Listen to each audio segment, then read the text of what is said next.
Okay, so I'm listening to a Michael Knowles show, and Michael Knowles, again, I generally like him. I think he's pretty good. Uh, but he comes to this part here where he's asking or he's answering questions from viewers. So right at about 36:15, we're going to listen to this question posed by a viewer, and then I'm going to say where I think he got it a little bit wrong. So here we go. We're going to listen to the question. I'm currently an employee at a federal contractor, and with Supreme Dictator Biden's vaccine mandate, the company is forcing me to get vaxxed, barring a religious exemption or disability exemption. I don't have a disability, and with Pope Francis's stance and the bishop's stance on morality of the vaccines, I'm not likely to get a religious exemption either. I don't want to lose my job, especially since I don't have any good leads for an alternative career path, but I have serious questions about the experimental drug. Adding to the complexity of the situation is the fact that my last living grandparent won't see me. Won't let me see her again unless I get the jab. I feel trapped. So they feel trapped about this now. And what should I do?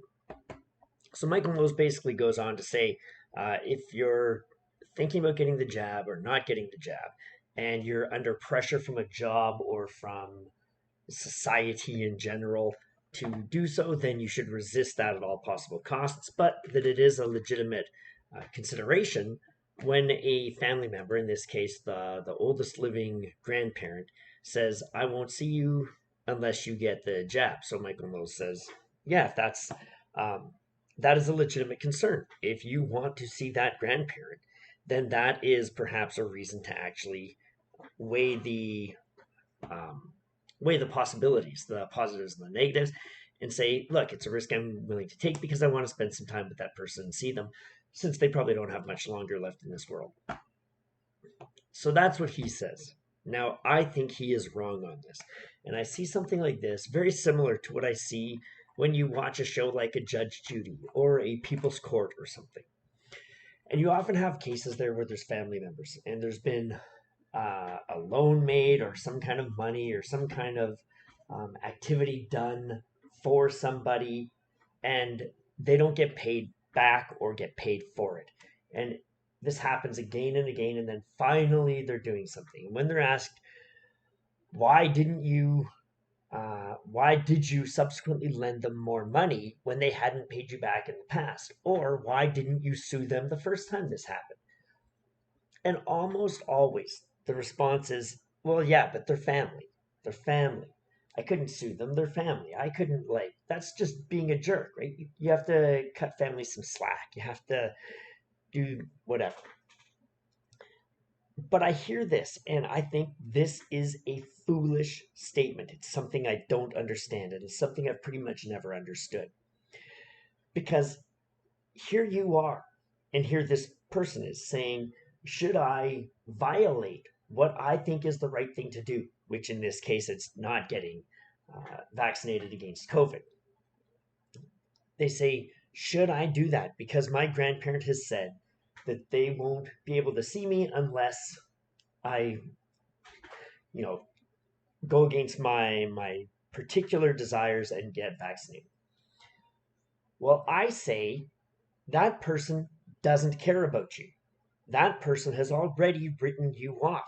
So why would you violate your particular set of morals, values, and ethics to see somebody who has already said, if you do not acquiesce to my terms, then I'm not going to see you?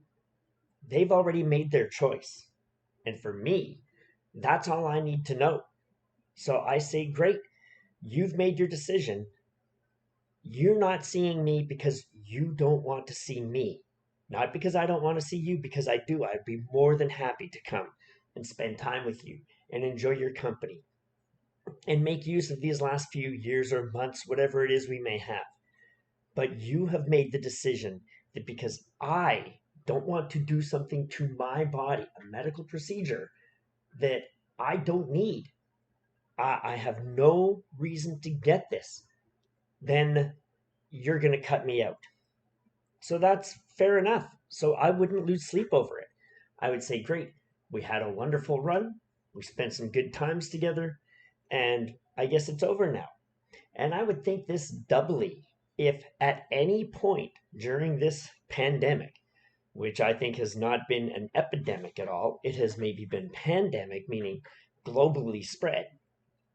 but not epidemic as in high severity.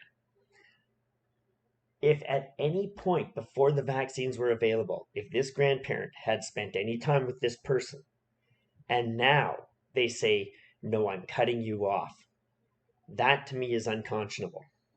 And this is a stand that I believe in strongly. I have cut out family members for situations such as this because they have made a decision that they value a particular thing over seeing and associating with me. So, fair enough. If I do not rate high enough on that, and if you can't simply accept that I may have a different opinion or a different stance on something, that's fair enough. If you say I either have to um, change my opinion or I have to behave in a way that I think is inappropriate, or you won't see me, well, then that's very clear. You won't see me. And I stand by that. And I think that Michael Knowles missed it on this one. I think that the proper thing to do is to say, write that person off.